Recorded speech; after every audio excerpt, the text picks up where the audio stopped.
من الشیطان الرجیم بسم اللہ الرحمن الرحیم وبہ نستعین وهو خیر المعین صلی اللہ علی سیدنا محمد وآلہ الطاہرین اللہم صلی علی محمد افکار شہید مطہری رحمۃ اللہ علیہ کے ذیل میں قرآن کریم کی آیات کے تناظر میں جامع اور تاریخ کو ہم ملاحظہ کر رہے تھے۔ فلسفہ تاریخ کا موضوع آپ کی خدمت میں بیان کیا گیا اور اس کی 3 قسمیں تاریخ نقلی، تاریخ علمی اور فلسفہ تاریخ، اور اس کے بعد ہم طبیعت تاریخ میں وارد ہوئے کہ جس میں آپ نے 3 قسم کی طبیعتوں کو ملاحظہ کیا: طبیعت مادی، طبیعت معنوی اور مزدوج۔ پھر انہوں نے طبیعت مادی کے اصولوں کو بیان کیا ہے کہ طبیعت مادی کے جو بنیادی اصول ہمارے پاس ہیں، ان میں سے پہلا اصول تھا کہ مادہ روح کے اوپر فوقیت رکھتا ہے، یعنی اگر ٹکراؤ ہو جائے مادہ اور روح کا تو آپ کس کو فوقیت دیں گے؟ ان کا کہنا ہے کہ ہم مادہ کو اہمیت دیں گے۔ اگر ٹکراؤ نہیں ہوتا بلا شک و شبہ کوئی مسئلہ نہیں ہے۔ دوسرا اصول تھا کہ مادہ روانی کے اوپر، روان کے اوپر، ہمارے اندرونی نفسیات کے اوپر، اندرونی ہمارے حاجات کے اوپر وہ فوقیت رکھتا ہے۔ اور تیسرا ہمارے پاس یہ تھا کہ فرد معاشرے کو جنم نہیں دیتا، بلکہ معاشرہ ہے کہ جو فرد کو جنم دیتا ہے، اس لیے وجود اجتماعی مقدم ہے وجود انفرادی پر، کہ اس کی آج آپ کے سامنے تشریح ہوگی۔ وجود اجتماعی اور وجود انسانی سے ان کی کیا مراد ہے، اس کو پہلے سمجھنے کی ضرورت ہے۔ ان کی مراد یہ تھی کہ انسان حقیقت میں 2 دفعہ پیدا ہوتا ہے، 2 دفعہ متولد ہوتا ہے۔ ایک دفعہ اپنے شکم مادر سے، اپنے والدہ کے شکم سے پیدائش اس کی ہوتی ہے، لیکن اس پیدائش میں وہ ایک کاغذ، خالی کاغذ کی مانند ہے جس پہ کچھ تحریر نہیں ہے، اس لیے پھر معاشرہ اس کے اوپر تحریر کر کے اسے متولد کرتا ہے، اور جو اس کے نقش بن جائیں روح کے اوپر وہی پھر وہ اعتقاد رکھتا ہے اور وہی عمل انجام دیتا ہے۔ اسے کہتے ہیں کہ معاشرے نے اسے متولد کیا۔ اس لیے مادہ پرست، مادیات کے جو قائل اور معتقد ہیں وہ شدت سے اس بات کے قائل ہیں کہ معاشرہ ہے کہ جو انسان کو جنم دیتا ہے، نہ کہ انسان ہے کہ جو معاشرے کو جنم دیتا ہے۔ یعنی معاشرہ ہے کہ جو انسان کے وجود پہ افکار رقم کرتا ہے، اخلاقیات کو تحریر کرتا ہے اور اس کو مذہب عطا کرتا ہے، کلچر عطا کرتا ہے، یہ سب چیزیں ایک معاشرہ کر کے دیتا ہے۔ اس لیے انسان متولد ہوتا ہے معاشرے سے۔ شہید رحمۃ اللہ علیہ نے اس جگہ قرآنی نظریہ فطرت کا پیش کیا کہ نہیں، فطرت ہمیں آ کے بتاتی ہے کہ انسان کی خلقت کے اندر اللہ تعالیٰ نے حقیقی تعلیمات کو تحریر کیا ہے، جس کی بنیاد پہ وہ انبیاء و ائمہ علیہ السلام اور آسمانی کتابوں اور حق بات، خیر بات کو پہچان لیتا ہے اور اسے لبیک کہتا ہے۔ لہذا فطرت انسان کے اندر قوت کے اعتبار سے موجود ہے، اگرچہ اسے عملاً و فعلاً کرنے کی ضرورت ہے، لیکن انہوں نے مادی اصولوں کو اسی طرح آگے لے کے چلے۔ اس کے بعد چوتھا اصول بیان کیا، 3 اصول تو آپ پڑھ چکے ہیں۔ مادہ روان پہ تقدم رکھتا ہے، یعنی ہمارے اندرون کے اوپر مقدم ہے۔ روان سے مراد ہے اندرونی ہمارے تقاضے، نفسیات بھی کہتے ہیں فارسی زبان میں، لیکن اندرونی تقاضے زیادہ مناسب ہے۔ اسی طریقے سے مادہ معنویت کے اوپر مقدم ہے۔ بعض چیزیں ہوتی ہیں جو معنوی ہیں، مادی نہیں ہیں، وہ خیر بھی ہو سکتی ہیں، شر بھی ہو سکتی ہیں۔ بعض ایسے شرور ہیں کہ جو فقط اور فقط معنوی ہیں، مادی طور پہ اس کا کوئی اثر نہیں، جیسے تکبر۔ تکبر ایک معنوی خصلت ہے، بیرونی طور پہ کوئی بھی نہ قد بڑا ہوتا ہے اور نہ ہی انسان کے پاس کچھ اور تکبر سے آتا ہے۔ اسی طرح سے شہرت، اب شہرت پیسے کے لیے انسان نہیں کرتا، اسے بس مشہور ہونا ہے، وہ بلکہ شہرت کے لیے پیسے لگاتا ہے۔ اسی طریقے سے حاکمیت، ممکن ہے حاکمیت سے وہ کچھ بھی اخذ نہ کرے، کچھ بھی حاصل نہ کرے، صرف ایک اس کے اندر ریاست طلبی کا مادہ پایا جاتا ہے، اس لیے جان بھی بعض اوقات ریاست کے لیے دے دیتا ہے۔ بعض اوقات انسان اپنے آپ کو مافوق دیکھنا دوسروں سے چاہتا ہے۔ اس طرح مختلف عناصر ہیں جو شرور کی صورت میں معنوی جنبہ رکھتے ہیں، لیکن معنوی طور پہ وہ شر ہیں، خیر بھی اسی طریقے سے ہیں۔ بہرحال مادہ پرستوں کا یہ کہنا ہے کہ کچھ بھی ہو، باطنی جو ہماری معنوی ہے خصلتیں یا معنوی ہماری حاجات، اس کے اوپر مادی جو حاجات ہیں وہ تقدم رکھتی ہیں۔ تیسرا آپ نے دیکھا وجود اجتماعی، وجود فردی کے اوپر، ایک فرد کے وجود کے اوپر تقدم رکھتا ہے۔ چوتھا تھا اقتصاد زیر بنا ہے نہ کہ رو بنا، یعنی زیر بنا اقتصاد جو ہے وہ ہر شے کی اساس ہے، ہر شے کا ستون ہے، ہر شے کی بیس ہے، اساس ہے، بیس ہے، اس کے اوپر پوری عمارت کھڑی ہوتی ہے، نہ کہ کوئی اور چیز۔ اس کو آپ کی خدمت میں ذکر کیا تھا، اور یہاں پہ آج ہم اسی موضوع سے بحث کریں گے اور پھر اس کے رد کے اوپر آ جائیں گے۔ شہید رحمۃ اللہ علیہ نے مادہ پرستوں کے یا مادی مکتب مادہ کے 4 اصول بیان کیے ہیں اور پھر چاروں کے اوپر نقد کی ہے، اور اس کے اوپر یہ کتاب کا خاتمہ ہو جاتا ہے۔ اور اسی کے ضمن میں ایک انقلاب اسلامی کا موضوع بھی شہید رحمۃ اللہ علیہ نے چھیڑا ہے کہ آپ اگر اس کتاب کا مطالعہ کریں کہ جس کتاب میں انقلاب اور انقلاب اسلامی سے مربوط مضامین کو بیان کیا گیا، اس میں انہوں نے انہی اصولوں کے اوپر تجزیہ تحلیل کی ہے، انقلاب مادی اور انقلاب اسلامی، اقتصاد کے زیر بنا، اقتصاد کی اساس کے اوپر جو انقلابات برپا ہوئے، جیسا کہ 1900 سے پہلے رشیا میں اسی اقتصاد کے عنوان سے انقلاب برپا ہوا اور اس کے بعد 1901 میں اس کا خاتمہ ہوا، یا اسی طریقے سے بعد میں انقلابات اس طریقے سے بعض ممالک میں برپا ہوئے۔ چین اور روس ہی زیادہ مثالیں ہمارے پاس کہ ان میں اشتراکیت کی اساس کے اوپر انقلابات گویا کے برپا ہوئے۔ خلاصہ کلام، زیر بنا کا مطلب کیا ہے؟ اقتصاد کا زیر بنا ہونا، اقتصاد کا اساس اور بنیاد ہونا، اس سے مراد کیا ہے؟ یہ ایک اہم نقطہ ہے۔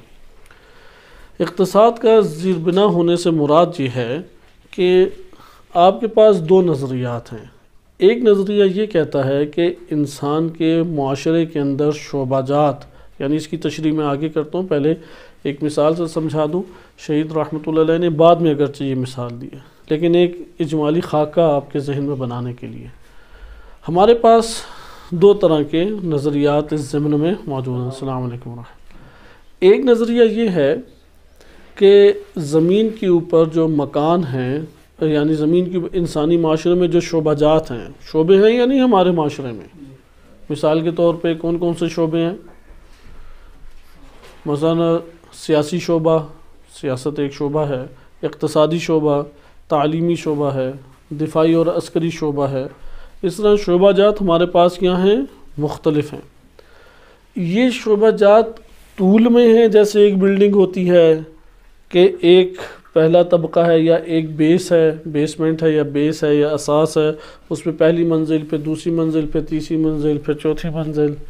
اگر ایک شعبے کو کچھ ہو جائے تو بقیہ شعبہ جات باقی رہیں گے، لیکن اگر بیس ہی ہٹا دی جائے سارے شعبے گر جائیں گے۔ ایک نظریہ اس طرح سے ہے کہ انسانی معاشرے میں شعبے کیا ہیں؟ طول میں ہیں۔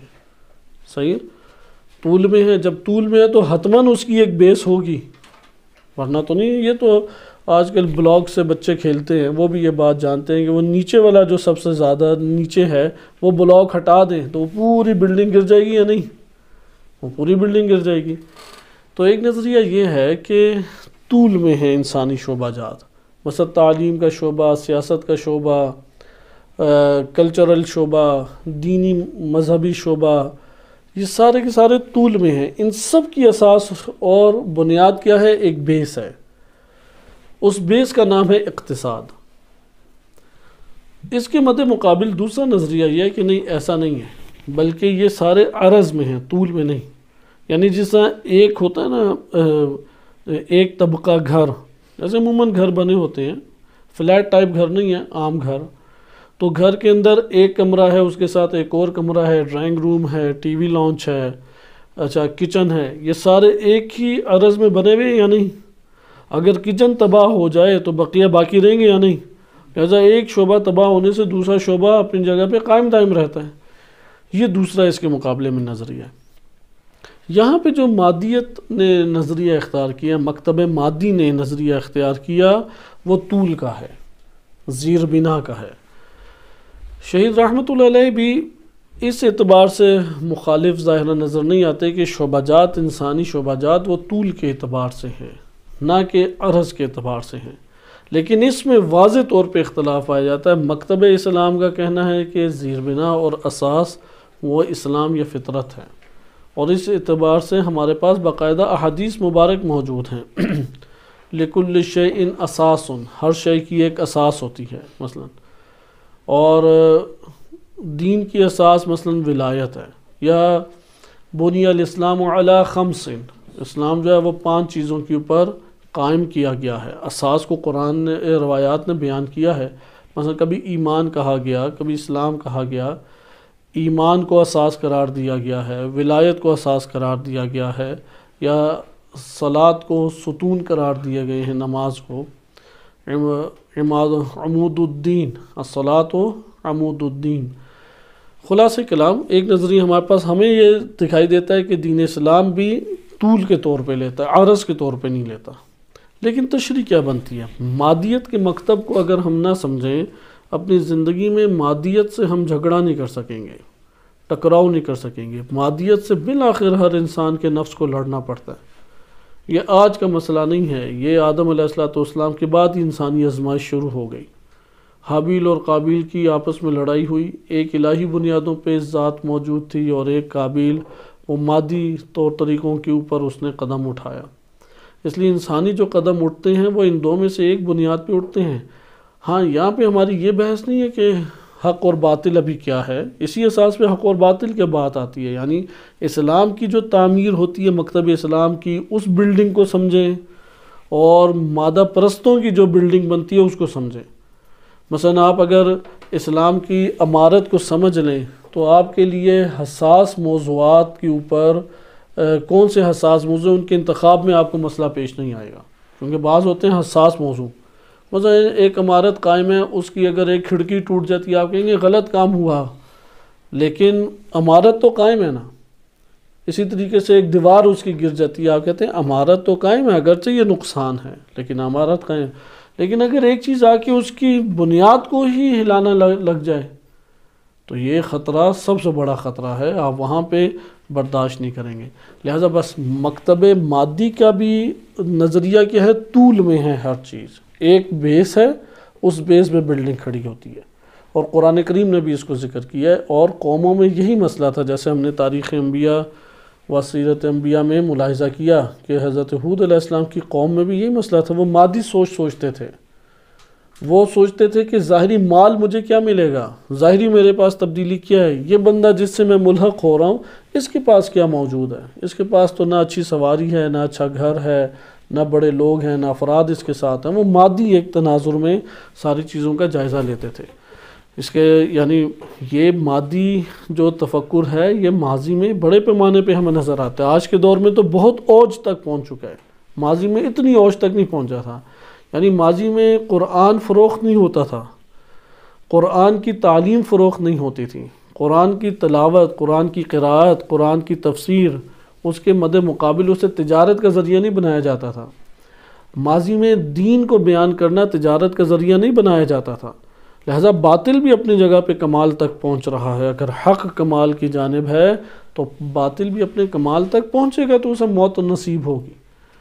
اس لیے پرانے دور میں امام حسین علیہ السلام کو مال کا ذریعہ نہیں بنایا جاتا تھا، مجالس کو، دینی تعلیم کو، دینی دروس کو۔ آج کے دور میں اس مقدس ترین چیزوں کو اپنے دنیا، اپنے گھر بار، اپنے کاروبار، تجارت کا ذریعہ بنا لیا گیا۔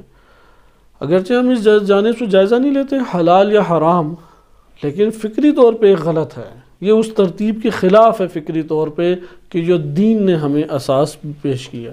یعنی آپ دین کو بھی مجسم کر سکتے ہیں۔ پرانے دور میں چونکہ مجسمے بنتے تھے، اس طرح بلڈنگیں طبقہ وار نہیں ہوا کرتی تھیں، تو روایات نے مجسمے کے طور پہ ان معانی کو بیان کیا ہے یعنی تشبیہات دی ہیں، روایات نے بھی پیش کی ہیں. اب مثلا الصبر رأس الایمان، یا صبر جو ہے وہ اسی طریقے سے ہے ایمان میں، جیسے ایمان کو آپ ایک جسم عطا کر دیں جس کا سر بھی ہے، ہاتھ پاؤں ہیں، بازو ہیں، آنکھیں ہیں، تو صبر کیا ہوگا؟ وہ سر ہے. اگر پورا جسم صحیح سالم بہترین اچھے لباس اور زینت سے سجا ہوا ہو، سر اڑا دیں تو کیا ہوگا؟ مر جائے گا جسم. اسی طرح سے اگر کسی کے پاس ساری چیزیں ہوں، عبادت بھی ہو، علم بھی ہو، حافظہ بھی اچھا ہو، بڑا نیک بھی ہو، پرہیزگار بھی ہو، زاہد بھی ہو، بڑے لوگوں پہ پیسے بھی خرچ کرنے والا ہے، صبر نہیں ہے اس کے پاس، وہ سارا کا سارا ایمان میت بن جائے گا. اس لیے صبر کی پھر اقسام بیان کی. اطاعت کے اوپر صبر، اللہ تعالیٰ نے جو واجبات دیے ہیں اس پہ صبر کرنا پڑتا ہے، لڑنا پڑتا ہے انسان کو اپنے نفس سے. گناہوں پہ صبر، مشکلات کے اوپر، حزن اور مصائب کے اوپر صبر. اسلام نے بھی ایک بلڈنگ پیش کی ہے، کہنے کا مقصد ہے اسلام کی بلڈنگ کیسے بنائیں گے. آپ ابھی مادیت کی بلڈنگ تو سمجھ گئے. مادیت نے جو تفکر پیش کیا وہ کیا ہے؟ انسانی معاشروں کا اقتصاد کو تم ٹھیک کرو، اقتصاد کے اوپر سارے شعبے تم کھڑے کرو.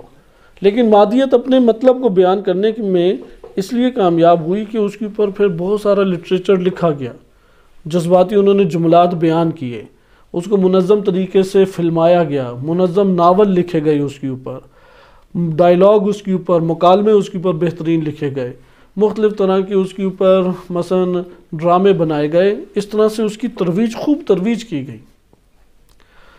اب آئیں مادیت دیکھیں کس طرح سے بات چیت کرتی ہے. مکتب مادی کہتے ہیں کہ آپ معاشرے پہ نگاہ ڈالیں، معاشرے میں آپ کو طبقات نظر آتے ہیں یا نہیں؟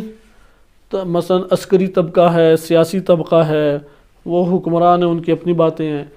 اچھا، تعلیمی طبقہ ہے، انہی میں ایک اقتصادی طبقہ ہے، دینی طبقہ ہے، کلچرل فرہنگی طبقہ ہے. یہ طبقات آپ کو معاشرے میں نظر آ رہے ہیں. آپ ان طبقات کے اندر اگر جائیں تو یہ طبقات آیا مساوات میں یوں کھڑے ہیں یا طول میں ہیں؟ یہ کہتے ہیں نہیں، طول میں ہیں. کیسے؟ کہتے ہیں کہ ان سب کی بنیاد ہے اقتصاد. کیسے اقتصاد ہے؟ ایک بندہ سیاسی ہے، سیاست کا طبقہ ہے، وہ سیاست کیوں کر رہا ہے؟ اقتصاد کی وجہ سے، اپنے مفادات اور اپنے مالیات کی وجہ سے. ایک بندہ دینداری کیوں دکھا رہا ہے؟ اقتصاد کی وجہ سے. ایک بندہ زراعت کیوں کر رہا ہے، کشاورزی کیوں کر رہا ہے؟ اقتصاد کی وجہ سے. نہ کہ کوئی رحم دلی کا مادہ ہے، نہ کہ اس نے کوئی قربت اللہ نیت کی ہوئی ہے. وہ کہتا ہے میں فصل اگاؤں گا، مہنگی بیچوں گا، امیر ہو جاؤں گا. اسے مجھے سیاست کیوں کر رہی ہے، کیوں سیاست میں آنا چاہتے ہوں؟ کہتا ہے گھر بناؤں گا، منصب اپنا بہتر کروں گا، مال آئے گا، فلاں فلاں چیزیں کروں گا. اس لیے مارکسزم اور مادہ پرستوں نے آ کے یہ بات بتائی کہ دنیا میں جتنی جنگیں ہوئی ہیں وہ ساری اقتصاد کی وجہ سے ہوئی ہیں، کیونکہ سارے شعبے کھڑے کس پر ہیں ان کی نظر میں؟ اقتصاد میں.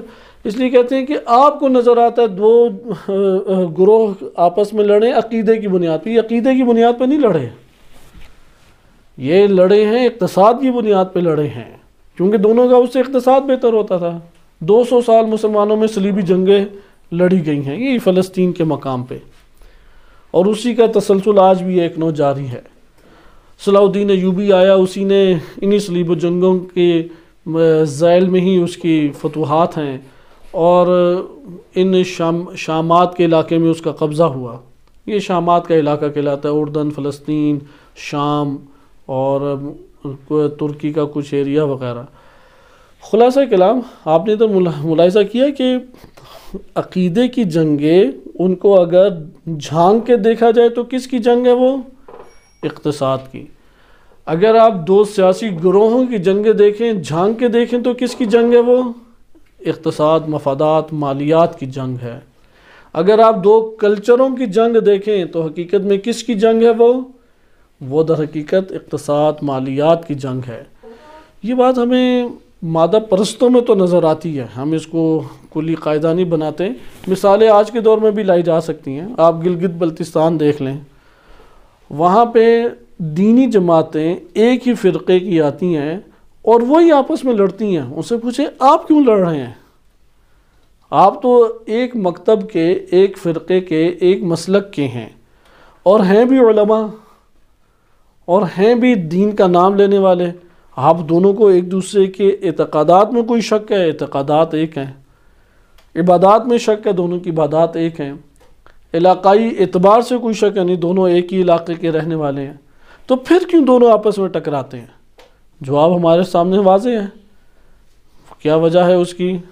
اقتصاد، حکومت۔ جس کے ہاتھ میں حکومت، اس کے پاس مال۔ اب وہ ہزار اس کے اوپر دلائل دے گا، نہیں ہم نے یہ کیا، ہم نے وہ کیا، ہم نے فلاں کیا۔ آپ کہیں یہ والی اپنی خدمات آپ ایک طرف رکھیں، آپ یہ بتائیں آپ دو آپس میں کیوں جھگڑے؟ اور اس کے جھگڑنے میں جو آپ کا مشترکہ دشمن ہے وہ غالب آ جاتا ہے۔ اور ابھی بلتستان گلگت میں ہو ہی رہا ہے۔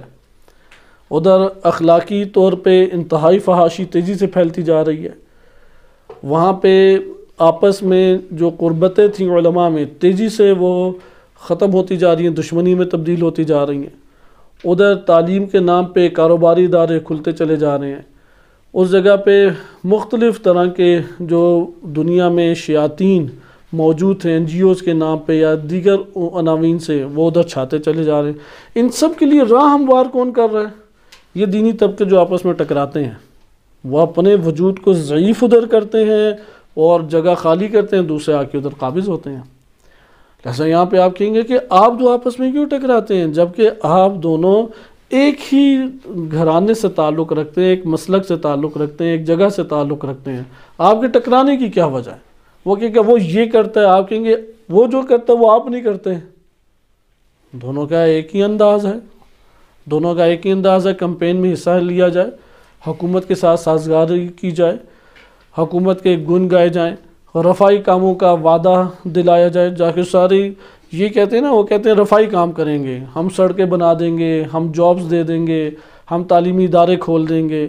آپ ان سے سوال کریں بالفرض آپ نے کھول دیے، پھر کیا ہوگا؟ تعلیمی اداروں سے انسان نکلے گا، کیونکہ بنیادی اقتصاد آپ نے رکھی، تو ادھر سے تو ایک مادی انسان نکلے گا، ایک حقیقی انسان تو نہیں نکلے گا۔ آپ مدرسہ کھول لیں، مدرسے سے کوئی حقیقی انسان نکلے گا؟ مادی انسان نکلے گا۔ آپ مسجد کھولیں، مسجد سے کوئی نمازی نکلے گا؟ نہیں، ایک مادی انسان ادھر سے نکلے گا، کیونکہ آپ نے اس کی بنیاد ہی یہ رکھی ہے۔ بس جب آپ نے بنیاد اقتصادی رکھی ہے تو اقتصادی کے نتیجے میں یہ نکلے گا۔ اپنے آپ کو آپ جو مرضی خواب دکھا دیں، لوگوں کو اکٹھا کر لیں۔ ماضی میں اسی نام سے بنو عباس نے پہلا نعرہ کیا لگایا تھا جس کی عنوان سے اس نے حکومت حاصل کی؟ یا لسارات الحسین، خیمے حسین کا نعرہ لگایا، آج جمع ہو جاؤ خیمے حسین میں، آج جمع ہو جاؤ پرچم حسین کے تلے۔ امام صادق علیہ السلام نے کیا فرمایا کہ اپنے گھروں میں شیعوں بیٹھے رہو، لیکن شیعوں کو ہی استعمال کیا۔ ابو مسلم خراسانی، ابو سلمہ خلال، یہ وہ بڑی بڑی شخصیات ہیں اس دور کی، مؤثر شخصیات، جنہوں نے عباسیوں کو حکومت دی اور لاکھوں کو قتل کیا۔ جنگیں انہوں نے جیتیں، زحمتیں انہوں نے اٹھائیں۔ برمکی خاندان تھا جنہوں نے وزارتیں بنانا، حکومت بنانا سکھائی۔ آپ بھی آج جانتے ہیں کسی کی جیب کروڑوں سے بھر دیں، وہ اپنے گھر کا ایک کمرہ نہیں سجا سکتا۔ یہ تو مثالیں کثیر ہیں، آپ بالخصوص شہروں اور گاؤں میں جائیں، ایسے آپ کو ہزاروں مثالیں مل جائیں گی کہ ان کے پاس جیب میں اربوں روپے ہیں، لیکن نہ پہننے کا سلیقہ آتا ہے، نہ گھر سجانے کا سلیقہ آتا ہے، کیونکہ ادارے کبھی بھی پیسے سے نہیں بنتے۔ یہ خام خیالی ہے، ایک توہم ہے۔ جن کو شعوری لیول کم ہوتا ہے وہ یہ سمجھتے ہیں کہ پیسے سے ادارے بن جاتے ہیں۔ پیسے سے تو ادارے نہیں بنتے، جیسے انسان پیسے سے نہیں بنتا، انسان انسانیت سے بنتا ہے، ادارہ مینجمنٹ سے بنتا ہے، ادارہ کرنے سے بنتا ہے۔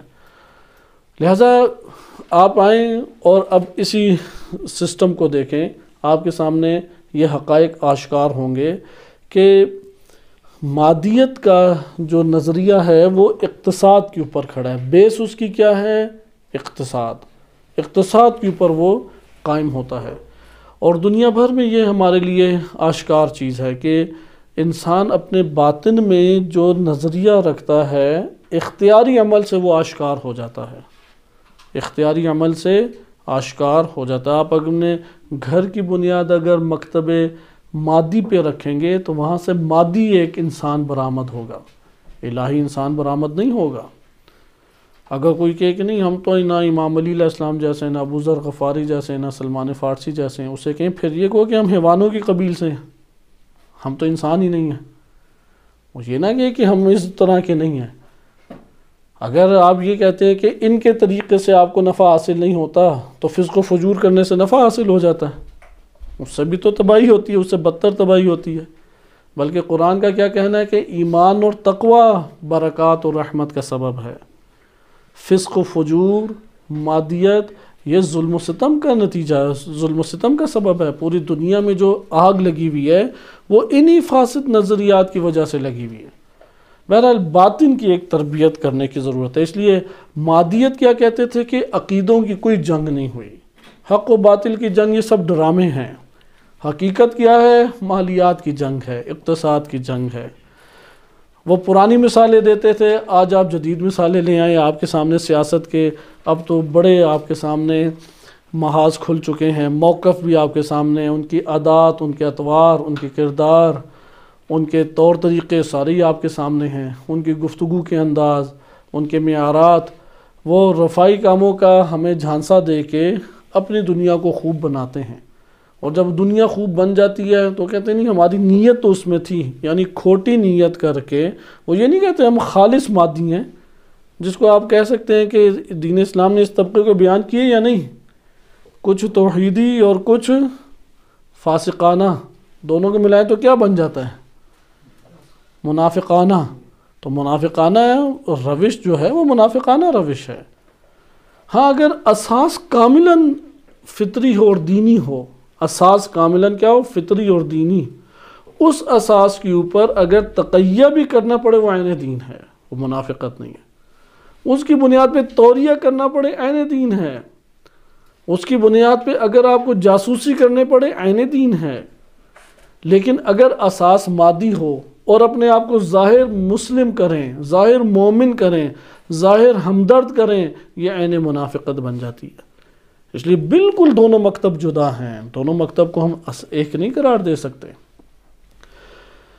یہ ہمارے پاس تھا زیر بنا کی بات۔ زیر بنا کو شہید رحمۃ اللہ علیہ نے اسی طریقے سے بیان کیا۔ انہوں نے پہلے زراعت کی بات کی۔ آپ زراعت کو دیکھیں، زراعت کا پیشہ ہے، وہ کیوں کسان اگاتا ہے؟ اس کے دل میں کیا یہ بات ہے کہ یار میں لوگوں کی ضرورت پوری کروں، میں لوگوں تک یہ اناج پہنچاؤں تاکہ لوگ سکون سے زندگی بسر کریں، یا قصب حلال عبادت ہے، میں عبادت کی وجہ سے یہ کام کر رہا ہوں، یا وہ اس لیے یہ فصل اگاتا ہے کہ میرے پاس مال آئے، میری دنیاوی طور پہ اقتصاد بہتر ہو، میرا گھر کا جو سسٹم ہے وہ بہتر ہو۔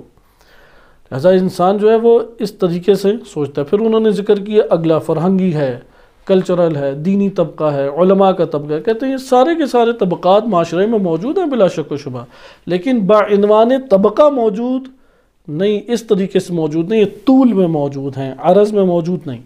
اسی ضمن میں انہوں نے آخر میں یہ بات پیش کی، اور وہ نقطہ یہ ہے کہ اگر آپ اس نظریے والوں کو دیکھیں تو وہ یہ بات کرتے ہیں کہ آیا انسان جو ہے معاشرے کو وجود دیتا ہے، جیسے ہم سابقہ پڑھ چکے ہیں کہ مرکب ہے، یا نہیں معاشرہ انسان کو وجود دیتا ہے۔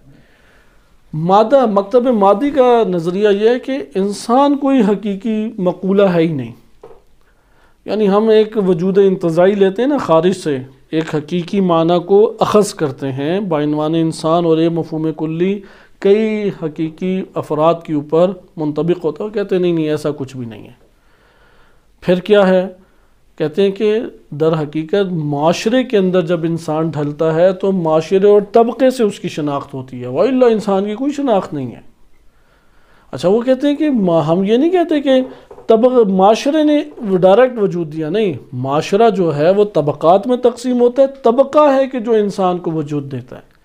لہذا انسان کی شناخت ہے وہ طبقہ جس طبقے میں وہ رہ رہا ہے، اس لیے وہ طبقہ ہے کہ جو اس کے اوپر تحریر کرتا ہے۔ اب انہوں نے نا نفسیاتی جائزہ لیا۔ آپ یہ جو ساری گفتگو دیکھ رہے ہیں، آپ کو یہ چیزیں ہوتی ہوئی دکھائی بھی دیتی ہیں یا نہیں معاشرے میں؟ بے شعوری کی وجہ سے، جہالت کی وجہ سے، بے دینی کی وجہ سے تو یہ چیزیں ہیں، لیکن آپ ان میں غور کریں یہ مسائل پھر کیا ہیں؟ یہ روانی ہیں، یہ نفسیاتی مسائل ہیں، یہ نفسیاتی ایک سوچیں ہیں۔ اس کو اصل میں غربت زیادہ ملی، کرائسس میں زیادہ وہ رہا، تو اس نے سب چیزوں کو اقتصاد کا ہی مسئلہ قرار دے دیا۔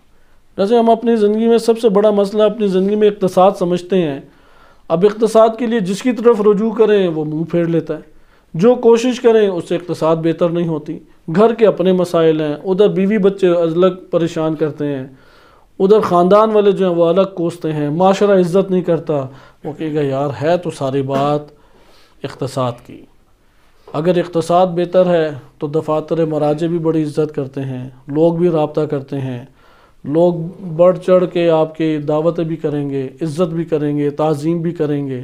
پھر سوچتا ہے یار پھر تو منصب اور اقتصاد ہی سارا کچھ ہے، بڑے منصب کے اوپر آؤں میں، زیادہ مالدار بنوں، سارے کام ہو جائیں گے۔ ایک نظر ہمیں اب یہاں پہ مسئلہ اس کا کیا ہوا، اس کا مسئلہ روانی ہوا، نفسیاتی مسئلہ اسے درپیش ہوا۔ بہرحال یہاں پہ شہید رحمۃ اللہ علیہ وہ بات بیان کرتے ہیں کہ یہ انسان جو ہے وہ طبقات میں در حقیقت تقسیم ہوتا ہے، اور یہ جو طبقات ہیں انسان کے، ان طبقات کے ذریعے سے انسان کی شناخت ہوتی ہے۔ اگر سیاسی طبقے میں ہے تو سیاسی انداز ہی ہوگا، اس کے طور طریقے، سوچنے کا انداز، ملنے ملانے کا انداز، حتیٰ کہ اخلاقی نوعیت کے جو وہ باتیں کر رہا ہے اس کی نظر میں وہ اخلاقی نوعیت کی ہوں گی باتیں درست کہ جو مادیت سے سازگار ہیں، بقیت کے وہ خاطر میں نہیں لائے گا۔ آپ دینی طبقے میں اسی طرح آ جائیں، وہ کیوں اس طرح کی حالت اور کیفیت اور صورت اختیار کیے ہوئے ہے؟ کیونکہ اس طبقے سے تعلق رکھتا ہے، اندر سے اسے بھی چیر کے دیکھیں مادی ہے۔ جیسے آج کے دور میں دیکھیں مولوی کو دیکھیں وہ بھی مادی ہے، اندر سے چیر کے دیکھیں، اس نے مسجد کا، ممبر کا، محراب کا اور اپنے وسقت کا سہارا لیا ہوا ہے۔ سیاسی کو دیکھیں وہ بھی مادی ہے، اس نے رفاعی امور کا اور لوگوں کی اور معیشت کو بہتر کرنے کے شعار کا سہارا لیا ہوا ہے۔ طبیب کو دیکھیں، ڈاکٹر کو دیکھیں وہ بھی مادی ہے، اس نے لوگوں کے علاج اور مریض سے ہمدردی کا ایک جامہ پہنا ہوا ہے، وَإِلَّا اس جامے کو ہٹائیں، اسے چیر کے دیکھیں اندر سے وہ بھی مادی ہے۔ وہ کہتا ہے کوئی بھی شعبہ آپ لے آئیں آپ کو سارے مادی نظر آئیں گے۔ اچھا یہاں پہ ایک اور پھر مسئلہ ایک اور طرح سے وہ ایک اور زبان میں بات بیان کرتے ہیں۔ وہ کہتے ہیں کہ بعض اوقات ایسا ہوتا ہے کہ دو چیزیں آپس میں ٹکرا رہی ہیں، کیونکہ دنیا میں جنگیں تو ہوتی ہی رہتی ہیں۔ اب ان جنگوں میں اصل چیز کیا ہے؟ وہ کہتے ہیں اصل اس میں ہے مادیت۔ کیسے؟ کہتے ہیں مثال کے طور پہ ایک تھا مادیت اقتصاد ہے، ایک اقتصاد تھا پرانا، اور اس اقتصاد سے اخلاق جو سازگار تھا وہ بھی پرانا ہو گیا، کیونکہ ان کا کہنا یہ ہے کہ آپ کو ہر دور میں جو مذہب نظر آتا ہے وہ اس لیے قائم رہ گیا کیونکہ اقتصاد سے سازگار ہو گیا، کوئی اخلاق اس لیے قائم رہ گیا کیونکہ اقتصاد اس سے باقی رہ رہا ہے، کوئی رسم آپ کی اس لیے باقی رہ گی چونکہ اقتصاد اس سے باقی رہ رہا ہے۔ اس لیے وہ یہ عرض کرتے ہیں کہ بعض اوقات ایسا ہوتا ہے کہ آپ کو دو اخلاق ٹکراتے ہوئے دکھائی دیتے ہیں، ایک اخلاق قدیم ہے، ایک اخلاق جدید ہے، ایک کلچر قدیم ہے، ایک کلچر جدید ہے، ایک افکار، نظریات، عقیدہ قدیم ہے، ایک جدید آ گیا۔ کہتے ہیں اگر ان دو کے ٹکراؤ میں بھی دیکھیں در حقیقت آج کا جو جدید اخلاق ہے وہ جدید اقتصاد سے سازگار ہے، اور یہ جو جدت پسند لوگ ہیں وہ اس کو نقصان میں سمجھتے ہیں کہ ہم پرانے اقتصاد کی طرف رجوع کریں، اس لیے یہ ٹکراؤ آپس میں برپا ہوتا ہے۔ وَإِلَّا حقیقت میں کوئی کلچروں کی اور ثقافتوں کی جنگ نہیں ہے، کوئی حق و باطل کی جنگ نہیں ہے، کوئی دین اور عقیدے اور مذہب کی جنگیں نہیں ہیں، ساری کی ساری جنگیں کیا ہیں؟ وہ اقتصاد، وہ مفادات، وہ مالیات کی جنگیں ہیں۔ اس لیے انہوں نے اس کو ذکر تفصیلی طور پہ شہید رحمۃ اللہ علیہ نے کیا کہ آپ کے سامنے اس کے اہم اہم نکات میں نے پیش کر دیے ہیں۔ ان میں سے ایک اور جو نکتہ ہے جو شہید رحمۃ اللہ علیہ نے ذکر کیا وہ یہ ہے کہ وہ بیان کرتے ہیں کہ اگر آپ دقت کریں تو یہ نہیں کہنا چاہیے انما المؤمنون اخوۃ، مومنین کا اخوہ کہاں سے آ گیا؟ آپ کو کہنا چاہیے انما الشبع، شبعان کہتے ہیں نا بھوکے کو، کہتے ہیں انما الشبع اخوۃ، بھوکے بھوکے آپس میں بھائی ہوتے ہیں، ایک دوسرے کا درد سمجھتے ہیں، امیر امیر ایک دوسرے کا بھائی ہوتا ہے، اقتصاد ایک دوسرے کا، کیونکہ دو افراد چونکہ دونوں کے پیٹ خالی ہیں ایک جگہ بیٹھ کے یار آؤ کوئی ہاتھ پاؤں چلائیں، آؤ کوئی ہم بھی ادارہ کھولیں، کوئی مارکیٹ کھولیں، کوئی دکان کھولیں، کوئی کام شروع کریں، کسی بندے کے پاس جائیں، کیونکہ دونوں کا درد ایک ہے۔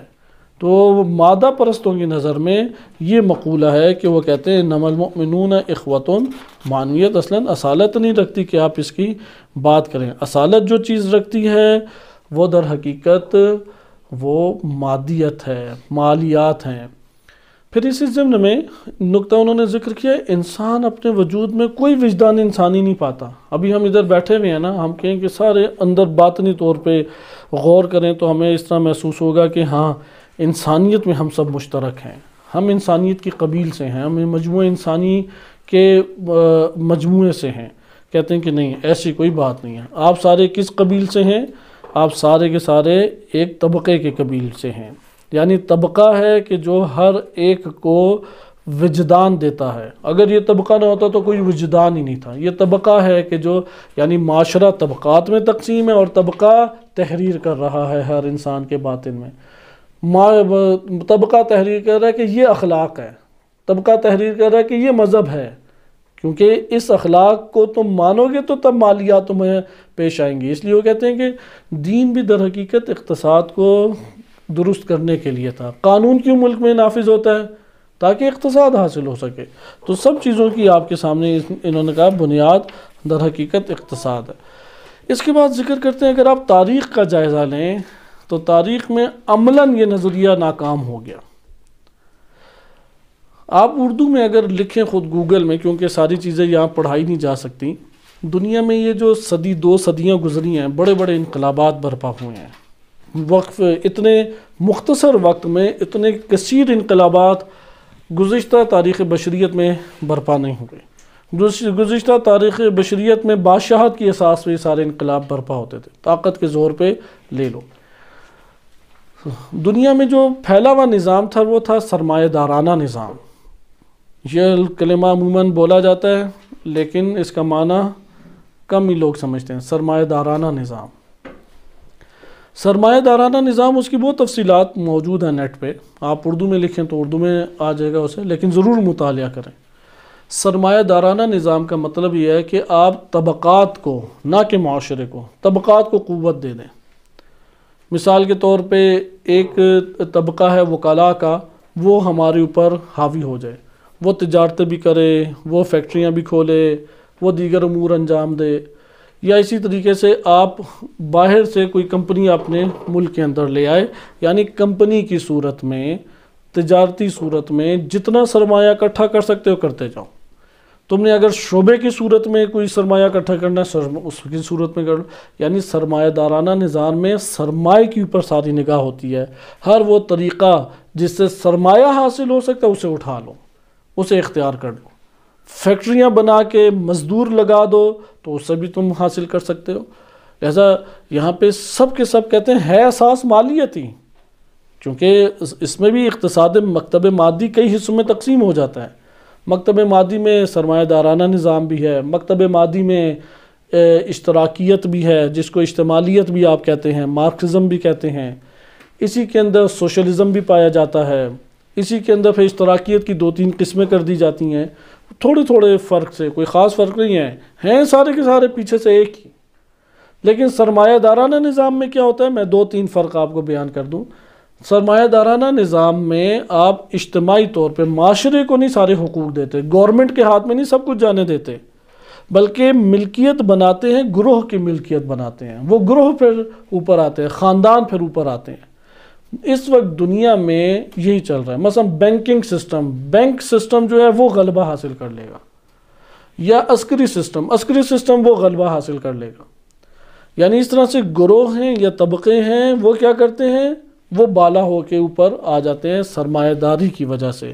یہ پیسہ لگاتے ہیں مختلف تجارتوں میں، پیسہ لگاتے ہیں لوگوں کے اوپر۔ مثلا آپ نے زراعت کا پیشہ لے لیں، اب زراعت کے پیشے میں تقسیم ہوتا ہے، زمین کسی کی ہے، کام کرنے والا کوئی ہے، پھر محصول جو آپ کو حاصل جو ہوتا ہے اس فصل سے، اسے آپ تقسیم کرتے ہیں، لیکن کس جہے سے، کس تفکر سے؟ اسی کے اوپر علامہ اقبال رحمۃ اللہ علیہ نے بڑی تنقید کی، اور بعض ان کے اگرچہ شعروں سے لگتا ہے کہ وہ مارکسزم کے حامی ہیں، لیکن ایسا ہے نہیں۔ بالخصوص ان کی جو آخری زندگی کی شاعری ہے وہ بالکل اس سے جدا ہے۔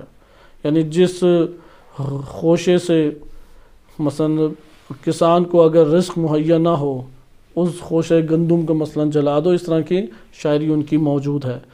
تو یہ ایک مارکسزم کی طرف تفکر لے کے جاتا ہے، کیونکہ اسلام تو یہ نہیں کہتا۔ اسلام اس میں عدالت کا درس دیتا ہے۔ بہرحال اسلام کا نظریہ آگے چونکہ تفصیلی آ رہا ہے، اس لیے ابھی اس بحث کو نہیں چھیڑتے، لیکن سرمایہ دارانہ نظام کیا ہے؟ سرمایہ داری میں ہمارے پاس وہ بعض گروہ ہیں، بعض خاندان ہیں، بعض شعبہ جات ہیں، وہ حاکم بن جاتے ہیں اور وہ چلاتے ہیں پورے معاشروں کو، وہ دنیا کو پھر اپنے گرد چلا رہے ہوتے ہیں۔ اسی کے ضمن میں ایک ہے سوشلزم۔ سوشلزم بھی وہی مکتب مادی ہے، اس کی اساس بھی مادی ہے، لیکن سوشلزم کہتا ہے کہ تم زیر بنا کو کہاں جا کے درست کرو گے، کیونکہ یہ جو مارکسزم تھا، مارکس ایک بڑا ایسا شخص ہے کہ جس نے دنیا کو اپنے طور پہ فکر کے اعتبار سے ہلا کے رکھا، کئی خطوں پہ اس کی تاثیر ہوئی، لیکن کامیاب نہیں ہوئے اس کے نظریات۔ مارکسزم میں ایک انقلابی پہلو پایا جاتا تھا، اس نے زندگی میں بہت سارے کرائسس دیکھے، لیکن ان سب کرائسس میں اسے بڑی بڑی پیشکش کی گئی، لیکن وہ اپنے نظریات سے نہیں ہٹا اور ان پیشکش کو اس نے ٹھکرا دیا۔ مارکسزم کا نظریہ یہ تھا کہ جس طرح سے اس نے ایک تشبیہ دی ہے، وہ کیونکہ اب اس کی 70 سال تو گزر گئی عمر، 70 سال میں تو کوئی حالات بہتر نہیں ہوئے اس کے نظریے کے اوپر، اس کے نظریے پہ کئی علاقوں میں تبدیلیاں بھی واقع ہوئیں، لیکن حالات اسی طرح، غریب اسی طرح پڑا رہا، امیر جو ہے وہ غالب رہا، اور استحصال مستضعف طبقے کا ہوتا رہا۔ یہاں پہ اس نے پھر مثال دی، مارکسزم آ کے یا اشتراکیت یا اشتمالیت کا نظریہ یہ ہے، وہ یہ کہتا ہے کہ جس طرح بچہ جو ہے وہ شکم مادر میں 9 ماہ رہتا ہے، صحیح ہے، اب 9 ماہ کے اندر جب 9 ماہ میں اگر آپ پہلے اس کو لانا چاہیں گے، رزلٹ کو پہلے لینا چاہیں گے، بچہ مر جائے گا۔ اس دور میں تو تھے نہیں آپریشن وغیرہ کے طریقے، اس نے بہرحال مثال دی کہ اس سے پہلے اگر آپ بچے کو لانا چاہیں گے، بچہ کیا ہو جائے گا؟ مر جائے گا، 6 ماہ کا بچہ، 7 ماہ کا بچہ۔ لہٰذا آپ جو نتیجہ حاصل کرنا چاہتے ہیں اس کے لیے مدت کا انتظار کریں، اور جب مدت آ جائے تو آپ فقط یہ کر سکتے ہیں کہ کسی دائی کا بندوبست کر کے آپ اس کے لیے تکلیف کے مراحل کو آسان کر سکتے ہیں، آسانیاں پیدا کر سکتے ہیں، لیکن نتیجہ اپنی مدت پہ ہی آئے گا۔ اس مثال سے وہ یہ بات سمجھانا چاہتا تھا کہ جو تمہاری بیس ہے اقتصاد، وہ اقتصاد جب تک اپنے مرحلہ بلوغت تک یا مرحلہ کمال اور رشد تک نہیں پہنچے گی، تب تک یہ عمارت کے نقائص ختم نہیں ہوں گے۔ یعنی تم پیچھے بیس پوری صحیح طرح کرو، اور بیس پہ اب یہ کیونکہ طبقات تو معاشرے میں ہیں، آپ کہیں گے فلاں طبقہ کیوں نہیں ٹھیک ہو رہا، فلاں کیوں نہیں ٹھیک ہو رہا، فلاں کیوں نہیں ٹھیک ہو رہا، تو مارکس کہتا تھا کہ تم اپنے اقتصاد کو ٹھیک کرو پہلے۔ تو وہ کہے گا اقتصاد کب ٹھیک ہوگی؟ کہے گی اقتصاد ایک مدت لے گی، وہ مدت جب تک پوری نہیں ہوگی تب تک یہ طبقات کے مسائل ٹھیک نہیں ہوں گے۔ اس لیے اس مدت کو پورا ہونے دو تم، اور مدت کے اوپر یعنی پوری توجہ اقتصاد کے درست کرنے پہ لگائی رکھو۔ جیسے ہی وہ اقتصاد اور مدت پوری ہو جائے گی، یہ سارے نقائص خود بخود ٹھیک ہو جائیں گے۔ ایسے ہمارے آج بعض حکمران بھی سوچتے ہیں کہ سارے پاکستان کے مسائل اقتصاد کے اوپر ہیں۔ بعض سوچتے ہیں کہ یار مدرسوں میں کیوں نہیں بچے آتے، کیونکہ مستقبل ہی نہیں ہے، اقتصاد کے اعتبار سے جابز اور گھرانے کے اساتذہ کیوں نہیں پڑھاتے، اقتصاد ہی نہیں ہے۔ اسکولوں میں پروفیسر کیوں نہیں پڑھاتے، اقتصاد ہی نہیں ہے۔ تو جہاں پہ پروفیسروں کو بڑی بھاری تنخواہیں دی جاتی ہیں، وہاں پہ بڑے اچھے بچے پڑھتے ہیں، وہاں سے کوئی انسان نکلتا ہے یا تخریب کار ایک مجرم صفت انسان نکلتا ہے۔ اس وقت دنیا کے جو استعماری حکومتوں کے تحت ممالک ہیں، ان سب ممالک میں بڑے عہدوں پہ آنے والے افراد کہاں کے پڑھے ہوئے ہیں؟ امریکہ، فن لینڈ، انگلینڈ، کینیڈا، انہی کی یونیورسٹیز کے پڑھے ہوئے ہیں، وہاں کے ڈگری ہولڈر ہیں وہ۔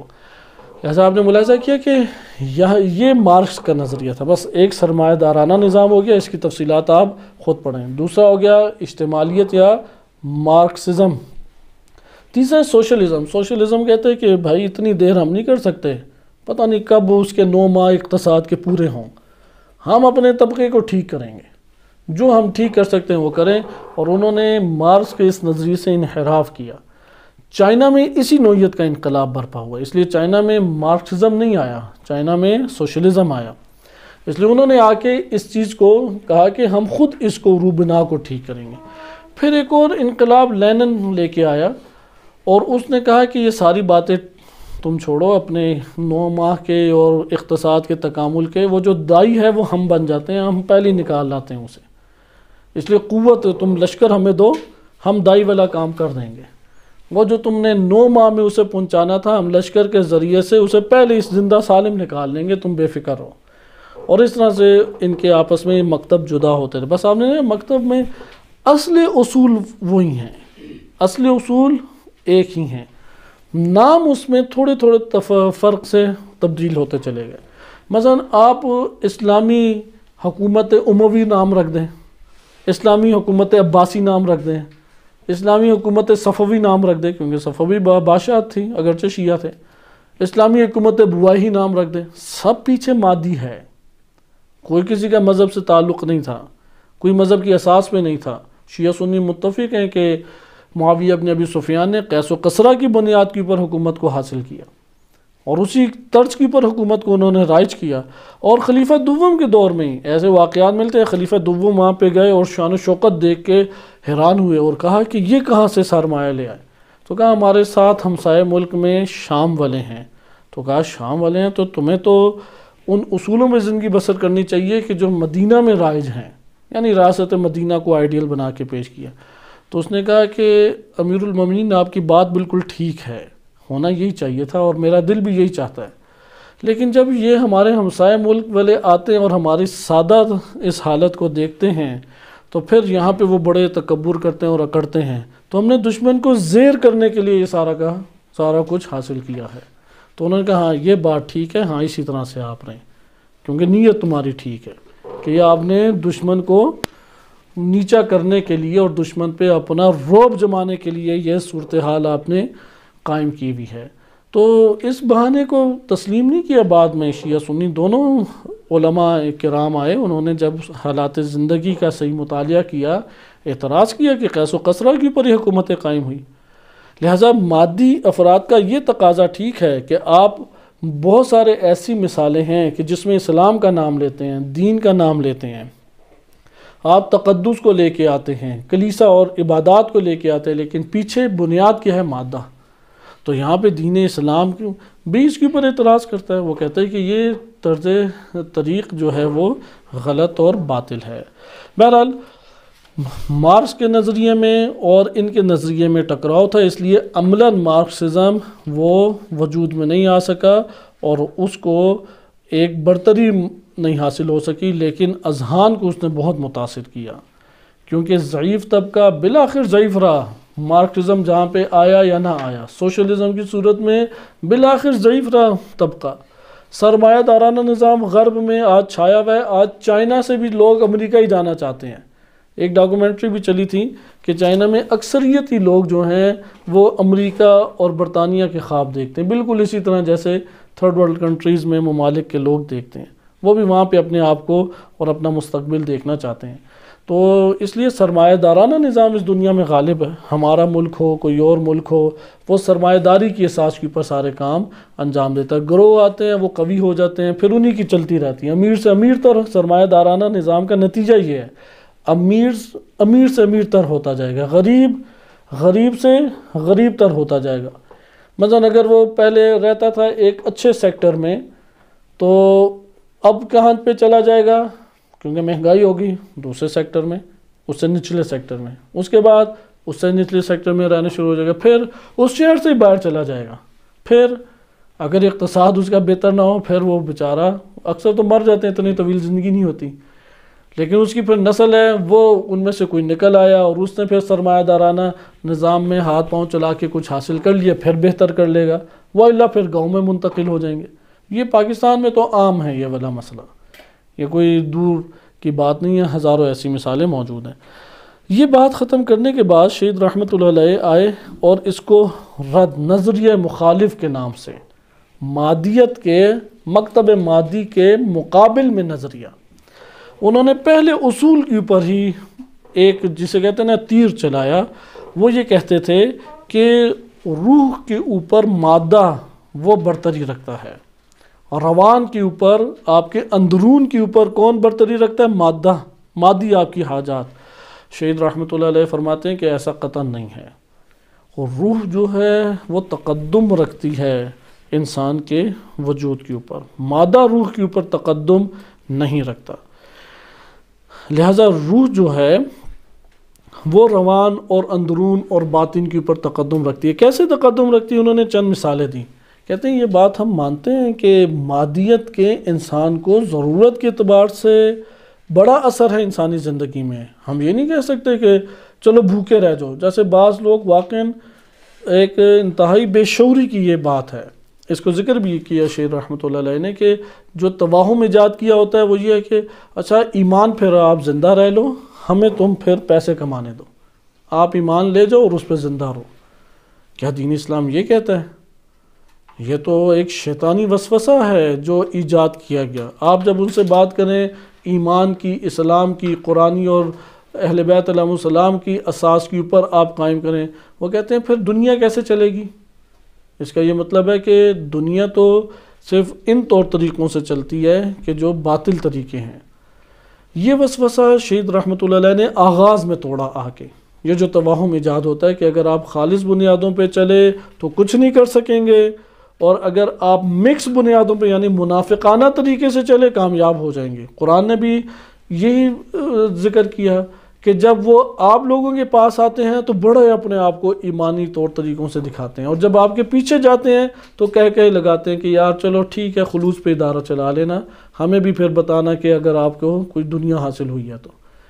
شہید رحمۃ اللہ علیہ کہتے ہیں اصل انسان کے اندر سسٹم جو ہے نا وہ یہی ہے، ایمان، شجاعت، فکر، یہ محرک ہے انسان میں۔ لیکن جب وہ محرک بنے گا تو بالآخر اس کو اپنے جسم کے لیے اور جسم کے تقاضے پورے کرنے کے لیے مادیت کی ضرورت ہے۔ انہوں نے ایک مثال سے اس مطلب کو سمجھایا۔ آپ نے مثال کے طور پہ جانا ہے لاہور، یا مثلا آپ سمجھ لیں کہ گلگت جانا ہے، اور وہ بھی رات کے ٹائم، کیونکہ روڈیں اس کی بڑی تنگ ہیں۔ آپ جائیں گے تو وہاں پہ آپ کی گاڑی کو یا آپ کی بس کو چلائے گی کون سی چیز؟ موٹر چلائے گی یا کھڑکی چلائے گی؟ اب رات کے ٹائم چراغ نہ ہو تو وہ بس جا سکے گی، لائٹیں نہ ہو تو بس جا سکے گی۔ لیکن لائٹوں کا ہونا اس بس کے اندرونی محرک اور حرکت کا سبب ہے، یعنی لائٹ بس کو چلا رہی ہے یا موٹر بس کو چلا رہی ہے؟ یہ بات ہمارے لیے واضح ہے۔ اسی طرح وہ کہتے ہیں کہ انسان کے اندر حقیقت میں ایمان ہے کہ جو اسے چلاتا ہے۔ یہ جو مادی ہمارے تقاضے ہیں یہ لائٹ کی مانند ہیں، اس کا بھی اثر ہے اپنی جگہ، لیکن وہ لائٹ کی مانند ہے، ہم اس کے اثر کا انکار نہیں کرتے۔ لائٹ ہوگی تو یہ گاڑی چلے گی، لائٹ ہوگی تو یہ بس چلے گی، لیکن آپ اس میں اتنا مبالغہ نہ کریں کہ یہ بس چلتی چراغ کی وجہ سے ہے، یعنی موٹر بھی ہٹا دو پھر بھی یہ بس چل جائے گی۔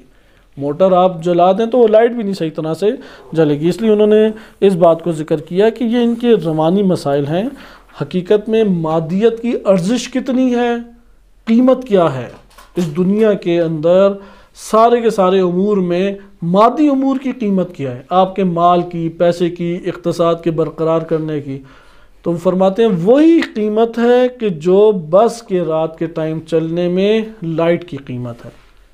لائٹ کی جو حیثیت ہے وہی حیثیت کیا ہے آپ کی زندگی میں مادیت کی ہے۔ لائٹ کو ثانوی طور پہ حیثیت حاصل ہوئی، لیکن موٹر کو اصل حیثیت حاصل ہے۔ اسی طرح مادیت کو ثانوی حیثیت حاصل ہے، آپ کے اندر روحی باطنی تقاضوں کو اصل کی حیثیت حاصل ہے۔ لہٰذا اس اساس کے اوپر پھر انہوں نے کہا کہ مسائل بھی عالم اسلام میں پیدا ہوئے۔ اس لیے بعض ایسے افراد تھے جنہوں نے فقط اور فقط اندرون کو قیمت دی، کیونکہ موٹر نظر آتی ہے بس میں لیکن لائٹ وہ نظر آتی ہے۔ آپ لائٹ کو عمل سمجھ لیں اور موٹر کو باطن سمجھ لیں۔ کہتے ہیں کہ یہ آج کا مسئلہ نہیں، عالم اسلام میں پہلے بھی یہ طرز تفکر پایا جاتا تھا۔ بعض اوقات بہت دیندار ہوتا ہے، راتوں کو نماز شب پڑھ کے آنسوؤں سے اپنے ادھر نشان ڈال لیتا ہے۔ آنسوؤں سے نشان ڈالنا بہت مشکل کام ہے، لیکن جتنا وہ روتے تھے، قرآن حفظ کر کے ہر روز بڑے بڑے سپارے پڑھتے ہیں، روزے بے تحاشا رکھتے ہیں، لیکن اندر جھانک کے دیکھیں تو مادہ پرست ہیں۔ لہٰذا خوارج کی مثال شہید مطہر رحمۃ اللہ علیہ نے دی۔ ایمان اور عمل کے اعتبار سے دو تفکر پائے جاتے تھے ابتدائے صدر اسلام میں، امیر المومنین علیہ الصلوۃ والسلام کے دور میں۔ کیونکہ حسن بصری کی طرف مرجئہ کی نسبت دی گئی، اہل سنت کتب میں دی گئی ہے، نسبت ثابت ہے یا نہیں یہ معلوم نہیں، لیکن نسبت دی گئی۔ اور جو امام علی علیہ السلام کے بڑے بڑے عبادت گزار اصحاب تھے اور جنگوں میں آگے بڑھنے والے تھے، ان کی طرف نسبت دی گئی ہے خوارج کی، یعنی خوارج نکلے۔ وہ خوارج کیا نظریہ رکھتے تھے؟ وہ کہتے تھے تمہارے اندرون میں جو عقیدہ ہے، جو ایمان ہے، جو توحید کی دقتیں، ہمیں اس سے کوئی غرض نہیں، تم نے باہر گناہ کبیرہ انجام دیا ہے، بس کافر مشرک، گردن اتار دو۔ وہ عمل کی بنیاد پہ دائرہ اسلام سے خارج سمجھتے تھے۔ خوارج متفقہ طور پہ یہ سمجھتے تھے نعوذ باللہ امیر المومنین علیہ السلام دائرہ اسلام سے خارج ہیں، ان کے یہ تفکر تھا، اور وہ واجب القتل سمجھتے تھے کیونکہ مرتد نعوذ باللہ ہو گئے۔ آج کے دور میں بھی آپ جانتے ہیں خوارج کی بعض قسمیں دنیا میں موجود ہیں، جیسے عمان میں ازارقہ کے نام سے معروف ہیں، ایک انہی کا متوسط خوارج کہتے ہیں۔ اسی طرح سے زنجبر جو ملک ہے، یا افریقہ کے بعض ممالک میں، اور یہاں پہ اکثریت کون ہے؟ یہی خوارج کی۔ بعد میں خوارج کئی حصوں میں تقسیم ہوا فرقوں میں، بعض فرقوں کے افراد ادھر موجود ہیں، اباضیہ، ازارقہ نہیں، اباضیہ فرقے ادھر عمان میں موجود ہے۔ تو وہاں کے لوگ جو ادھر پڑھنے کے لیے آئے، وہ کہتے ہیں کہ بعض حلقوں میں، حلقہ جات میں، ایک دو افراد نہیں، بعض حلقوں میں امیر المومنین علیہ السلام پہ آج بھی تبرہ کیا جاتا ہے۔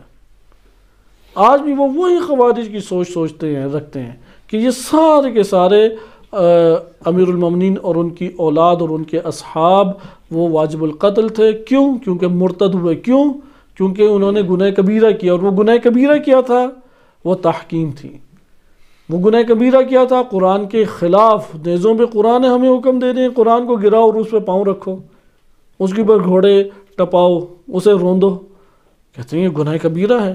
لہذا اس کہ جو معاویہ ابن ابی سفیان کے ساتھ تحکیم کا مسئلہ پیش آیا، کہ انشاءاللہ یہ سیاست امیر المومنین میں تفصیل سے آئے گا سارا، اور کیا تھا یہ قرآن والا مسئلہ، تو اس کے اوپر وہ خوارج کا گروہ بن گیا۔ اب خوارج کیا کہتے تھے؟ تم نے ظاہراً اگر گناہ کبیرہ کیا ہے، تم کیا ہو گئے؟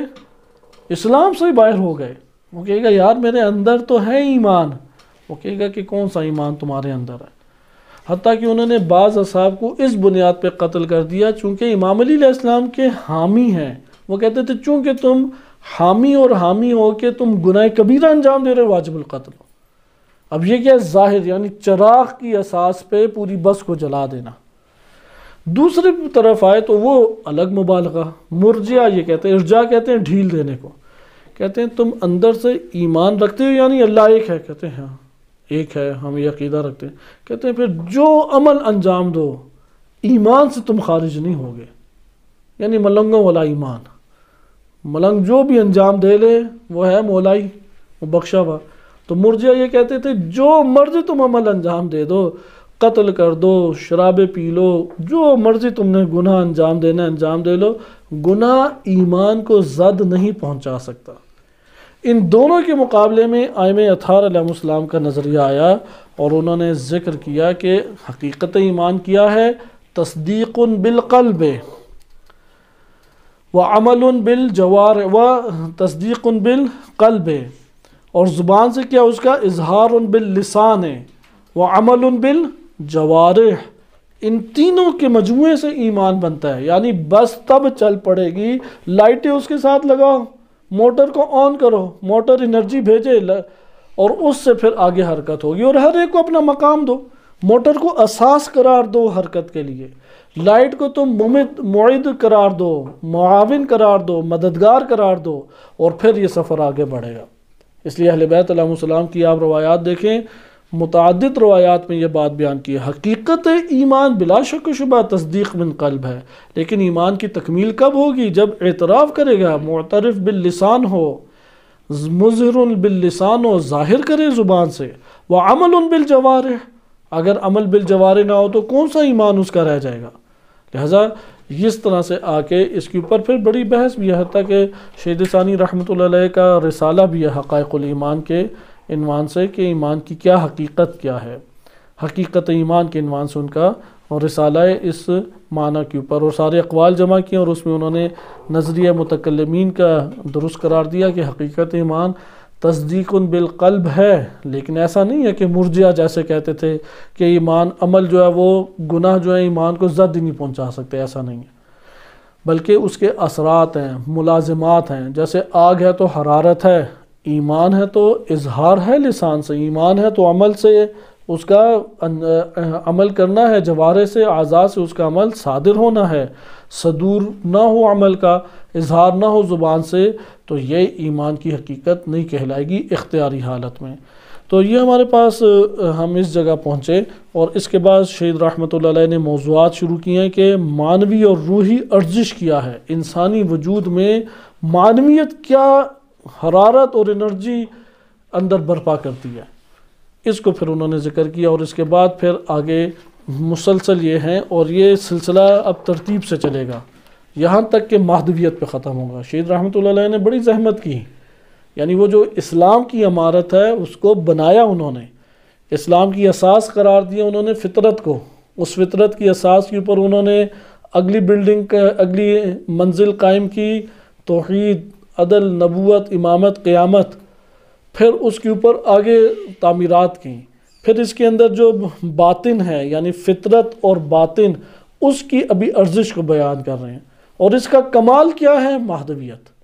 کیسے مہدویت؟ کیونکہ مہدویت میں آپ دیکھیں غربت ختم، ظلم ختم، اچھا باطل ختم، مہدویت کمال ہے، یعنی وہ جو مادیت نتیجہ دیکھنا چاہتی تھی، اسلام مہدویت کے نام سے وہ نتیجہ دیتا ہے، یعنی مادیت جو ہے وہ غریب اور امیر کے آپس میں تفاوت اور ٹکراؤ، اور جو یہ ظلم و ستم ہو رہا ہے اقتصادی طور پہ، اس کا خاتمہ چاہتی تھی، گھروں میں جو فقیر مرتا چلا جا رہا ہے اس کا خاتمہ۔ اس لیے آپ یہ ابھی مقالے پڑھیں، اردو میں کتنا نیٹ بھرا ہوا ہے، نیٹ میں آپ کو ان نظریات پہ وافر اردو میں اور بہترین اردو جملوں کے ساتھ کوئی خطائیں نظر نہیں آئیں گی، آپ کو مل جائے گا۔ آپ ذرا کوئی قرآن کی تفسیر نکالیں، ٹینشن پڑ جائے گی، لیکن یہ جو اشتراکیت، سرمایہ دارانہ نظام، ان کے آپ کو بہترین سارا مواد نیٹ پہ مل جائے گا۔